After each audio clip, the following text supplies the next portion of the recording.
Good morning. This is Munira from Chicagoland. I have a special guest today. She is Audrey Clark. Audrey, tell me where you are calling us from. I'm Good morning, Munira. This is Audrey, and I'm coming from Portland, Oregon, which actually I'm from Vancouver, Washington, which the only thing that separates us is the Columbia River. Vancouver is a historical spot because it's Fort Vancouver where Lewis and Clark stayed, and we have a lot of history here in the city. So Nice. whenever I have guests, they get to explore a lot of the history that's right here. That's good. Yeah. So, how long have you been there? I actually came from the Puget Sound area up by Seattle, but I've been here for well over 30 years. I came to go to school here and decided to stay here. So was always intended to go back to the Puget Sound, but it was such a beautiful city that I just developed my roots, and I have a great life here and just love it. So it's very, very pretty. So, what did you study? I started out in high school studying dentistry. I was a dental assistant, and through the program that they have, they now call it Running Start at many of the high schools, because I was going to college at the same time, I ended up being a dental assistant and decided that I wanted to pursue dentistry. And I ended up becoming a dental hygienist through college here in Vancouver, Washington, and that's how I stayed here. And throughout the years, I had lots of opportunities to work for some great practices and some great service. And as I grew as a hygienist, I also grew in a lot of the opportunities that were available to me. So I ended up becoming a business manager for one of the large local dental offices. And Wow. So, you climbed the rungs to success. I did, and lots of opportunities. There always seemed to be something else that I could do and grow, which was always important to me. Is learning and growing have always been part of my makeup, and I've loved it. So, what do you do now? So what I do now is I'm actually developing some programs to take leadership into different offices and helping the new entrepreneur, the office manager or business manager or owner, kind of if they're stuck or feeling some challenges, how to assess what's going on in their business and help them move through that. Ultimately, obviously, for the bottom line, to increase productivity, but there's so much that goes into it, and there's so much to having fun while you're doing business and not having that general everyday drag. And most business owners want to have some time for themselves, but they're so entrenched in the day-to-day things that it's hard to step away. And one of those is building leaders within your practice or your business. And so that's what I focused on doing and providing. And I know that firsthand because I was very much entrenched in a business that had a lot of challenges, and I ended up facing a lot of those challenges myself and not recognizing until I joined John Maxwell that you actually can learn some of these skills, and that is my heart, is to bring those to people that are facing challenges I myself faced during these times. So, do you still work? I don't. I retired 2 years ago, and so much of my time has been spent rebuilding a home. I had a acreage in the country and a larger home, and I downsized and bought a little bitty home and thought that I'd just tear the wallpaper off, and ended up taking it down to bare studs, which was much more. So I was a general contractor for a home that I just rebuilt and I'm in now. So it's something that was so interesting to me because it was something that I did with myself. Is I took out all of the old things that were no longer useful in my life and were not working very well or were worn out or dated. And it's the same thing I did with my home, I did with myself as well. Wow. So it was quite a discovery. And I don't think I realized what it was until I was taking a picture at the holiday season to send to my family throughout the States. And I was standing in front of all of these exposed studs, and I was sharing a small video clip with them and saying, yeah, here's where I am. And it was 40 degrees outside, and there was no heat in the house. There was no plumbing. There was no electricity. There was nothing in here except the roof and the studs. And I said, yeah, I'm rebuilding this. I'm taking out everything that's old and everything that's, not useful. And I had no idea that it was, in this condition. But once I got in here, I really just had to dig deeper and deeper and to find where the strong bones were. And as I looked at that video, I realized that I was talking about myself. And I just was blown away. And so at that point, I joined the John Maxwell team because I had been working with a life coach and asking her advice and wondering, what am I going to do?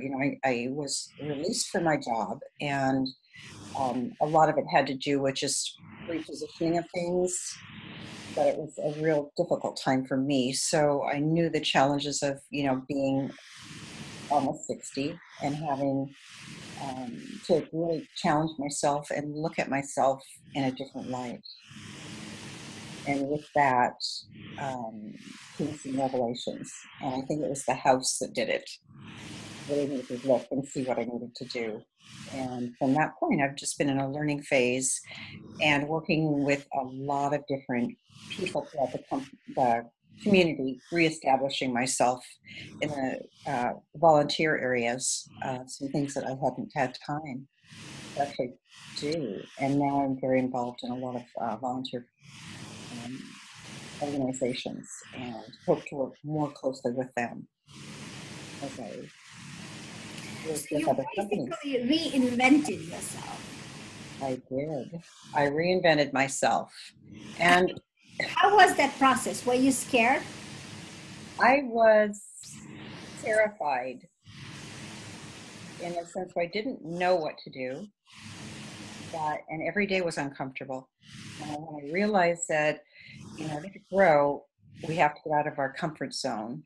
And as I looked at the John Maxwell training and realized that growth is uncomfortable, growth stretches you, all the laws of the 15 invaluable laws of growth were applying to me. And I jumped around quite a bit because the situation required that I be flexible, but that also was a law. And the consistency, I just had to be there every day, present for myself in order to grow.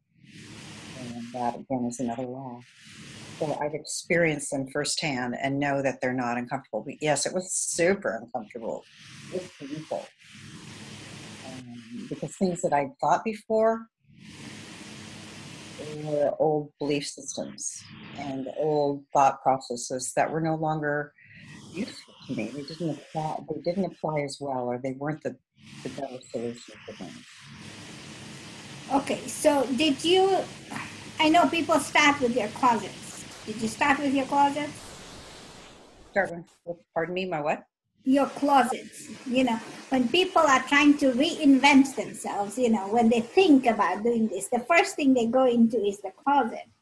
Did you do that? Well, that's such a great question. So I downsized a home that was fairly large, and I had to combine it into a home that was 1,300 square feet. So I had to downsize everything. And so closets, cupboards, all of old collections that I'd had, because I'm kind of a collector. And I had to release a lot of that. So closets was a great example, but it involved everything. I had a lot of storage units full, so I had to literally go through them and determine what was going to be essential for my life here, my new life. and there was a lot that I gave up, and it was so interesting because I knew I had to do it, but it was a whole process of physically doing it. I think when life becomes physical is when it really makes you change. And you can talk about it, you can think about it, but when you actually do it, and it's action. And action is something that gives you confidence. So the more you do it, the more you're able to do it into a deeper level. So yeah, closets were a big one because I Had a lot of stuff. had a lot of shoes. I had a lot of shoes, and it was painful. Those. Okay. No, the reason I ask is, and how long does it take? Did it take the whole process? I mean, are you still doing it, or have you done? I love that question because it is like peeling an onion. It took me 24 months. I'll be honest. It took me 24 months to go through everything, and it was by steps. Number one, the sheer volume of it was a lot of work. Number two, it was a lot of emotional stuff that I was getting rid of. So, when you pick something up and you go, oh, that was such a great memory. Everything that I touched as I got rid of brought that back. So I just kind of went with the flow and thought, okay, I'm going to feel this, and it's okay because I'm going to let go of it. So it was a lot of time. It took a lot of time to redo my home because it was much more damaged than I thought. I found all sorts of crazy stuff in here. I found electrical cords that were attached to my dishwasher. I found old cording that was from the 50s that had blown out. It was the old fabric covered, and there was like little groups where it actually had blown. So it was like sitting on a fire hazard.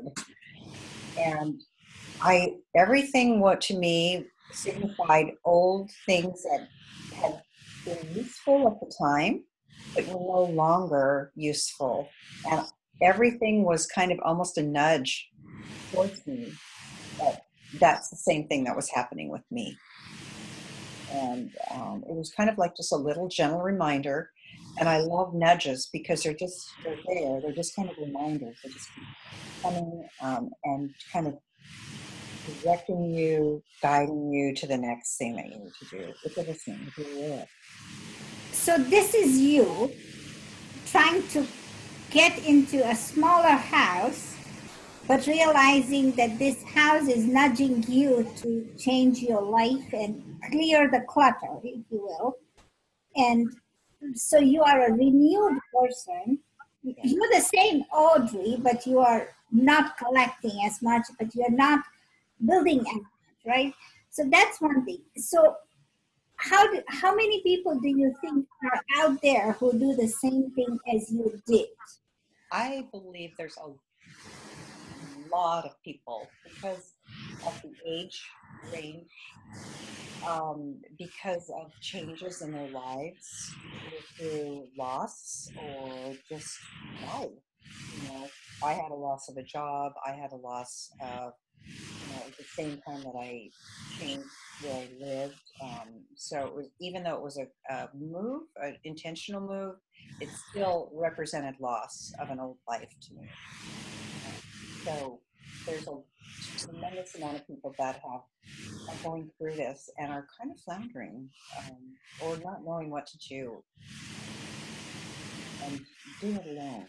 I think a lot of it is doing it alone too, not knowing that there's somebody there that's going to help them.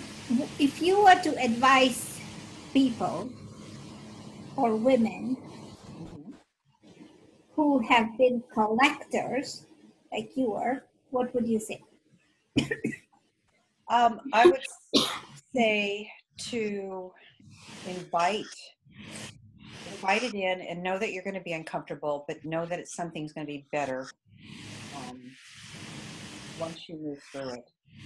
and know that every day is going to be a challenge, but it's going to be something that's going to open up some doors for you that you hadn't thought of or didn't realize were there because you were so immersed in um, your own,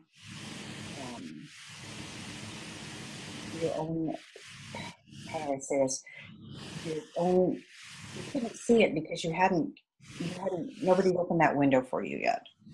That window hadn't been opened yet, but all of a sudden you're looking out a window that you had no idea was there.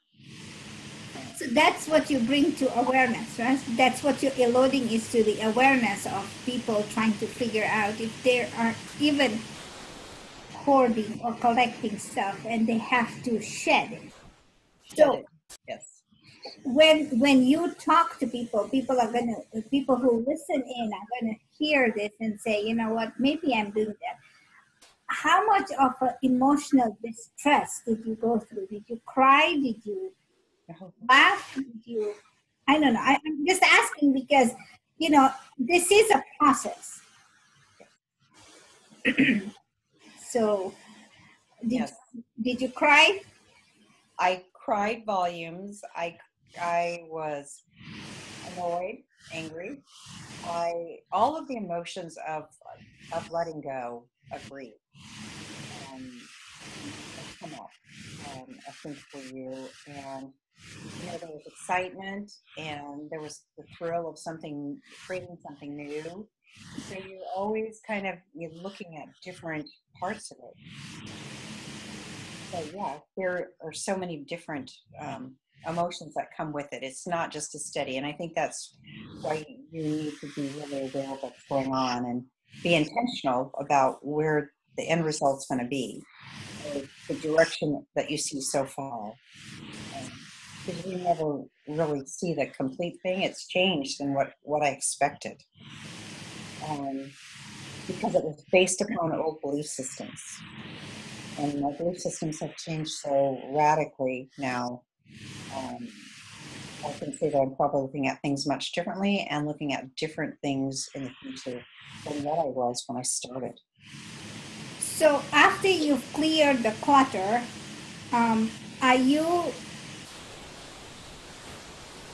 what are your thoughts on going forward? So going forward, again, I started with the intention of going back into dental offices and training, but I realized that the need out there is so much bigger. Yeah.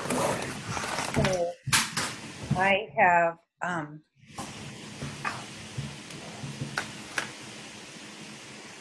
looking at that and looking at it much differently than what I had. And still kind of developing things as I go out, as I got in network. And so I think the next thing is to reestablish who I was and what I had to offer. And that means re-meeting people in a new role. And that's in a more of a leadership influencer role. I'm having some technical difficulties, so excuse me for that. I think they're working on the construction outside the house. Oh, on the road?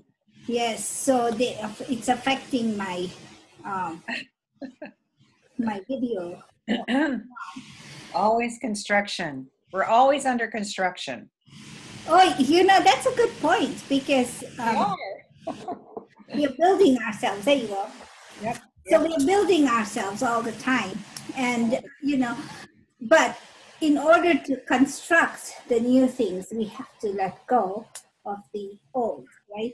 So that's what we're doing. And that's an awesome segue into when you bring this awareness to women and you bring these things. I have moved so many times. I have let go of things that I thought were valuable. Yes. But after my sixth move, and when I came to Chicago 6 years ago, no, actually when I moved to Dallas in 2010, and I moved in with my daughter. But I was traveling so much, so I was just like, she got the half the rent, and then, I was like a roommate who was never there. But when I moved to Dallas, I'd given away a lot of stuff. I just gave, and I settled my kids into their own apartments, and I moved my furniture and everything. And when I had moved into my condo, it was empty. And then when I left it, it was empty. And that's when I realized this is just stuff. I can still sleep, but I can utilize the floor to sleep, and it doesn't matter a lot, right? No. And so you bring a good point to people's lives that, but the house brought you the awareness, right? And I understand that. So my other point was, so going forward, you want to stay with the dentist, this thing. And what are you bringing to the dentist group? I mean, dental office groups. People will, and I'm being a devil's advocate here, so you can help me out there. When I go into businesses and I say, let me help your people become good leaders, especially doctors' offices, because I have a medical background as well, they'll say, what is leadership? They don't need to be leaders. They just need to do their job, come in, do their job, and leave. And so how do you change people's perspective? Especially office managers and dental office, owners, like physicians and dentists. Right. So one of the things that, because you have a medical background, you understand that there can be a day of putting out forest fires, of having crisis after crisis because things are not systematic or organized. And with that, you need strong communication with your team. You need to have the team involved, training, number one, themselves, being leaders themselves, of showing up on time. That's a leader does that. A leader knows how to guide the person that's underneath them and how to train them, because business continuity is very important. If you have a high turnover, you're going to have a high cost of running a business. You have putting forest fires out and spending all your time on one issue when you could be actually producing more. That is also, you're going to be more productive that way. You're going to be more profitable that way. Plus, you're going to have a happier staff and long-term employees, which means long-term customers. People don't like to see a lot of turnover in a staff. And when they see that, you're always pulling in new clients. As they enter the practice, then they're going back out the back door. So much of this has to do with turnover, with creating leaders so that you can actually take a step away from the business and not feel you have to be there 24 hours a day. There's a lot of benefits to having strong leaders within your practice, strong leaders within your business, being a strong leader yourself. Are you focusing on just in your area, or are you traveling to different areas as well? I'll be open to traveling to different areas as well. My heart really goes to nonprofits because there were so many years that I did volunteer work, mission work in different countries, and now I see how many local nonprofit organizations, volunteer organizations need the help as well. So there's another company that I am close to that I'm going to try and also bring these leadership skills in and be able to do it virtually. And that's what I'm looking to do for some of these businesses that are starting, that don't have a lot of extra, they're kind of running lean. And so they need to have some strong leaders in that. So I'd like to bring that in there for them. It all boils down to being leaders within yourself and creating and building new leaders, and also having influence. Being a leader is influence, nothing more, nothing less, as John Maxwell says. Okay, no, that makes sense. That makes sense. So how will people find you? By networking, by doing the same thing, going out to conventions, by starting my master clubs, which I'll be promoting that. And I have a lot of old connections. And again, my networking has really helped me reestablish my identity, my new identity, and my skills that were, I'd say that almost I didn't get a chance to do it because I just didn't focus on that. I was too busy putting out forest fires. And because of lack of knowledge of how to be a leader, some areas like I knew I needed skills, but didn't quite know how to do that. I've had a number of people when I talked to them as I left and right afterwards and involved in the John Maxwell, they said, please contact me again. I want to know how to do this. It's going to be a huge help if I can just gain some skills, and I don't know where to look. So I know the need is out there, and I know that there's a lot of interest in order to have that growth. We know that the pain points on it really indicate that it would be a benefit for them in so many different ways. I know how lost sometimes you feel. It's like, oh, what could I do differently, or how can I do it differently, or who's out there that I can resource? No, I mean, if you put this video up on YouTube, how will they find you? They will find me by going to Audrey Clark at audreyclarkco.com. I also have a website on the John Maxwell program address.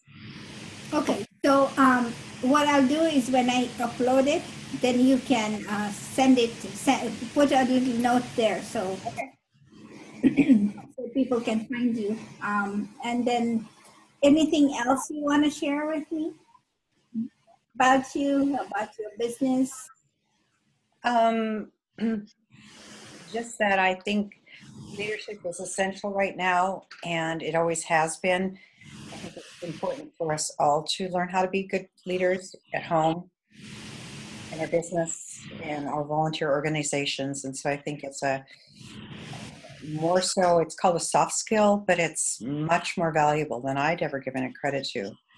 And I think that some inherently know it, but it is a learned skill. So it's something that you can learn yourself and have a high impact on your life. So that's what I'd like you to know about it. Okay, wonderful. Thank you so much for sharing. Yes, thank you, Munira. What a wonderful interview. Thank you. Bye.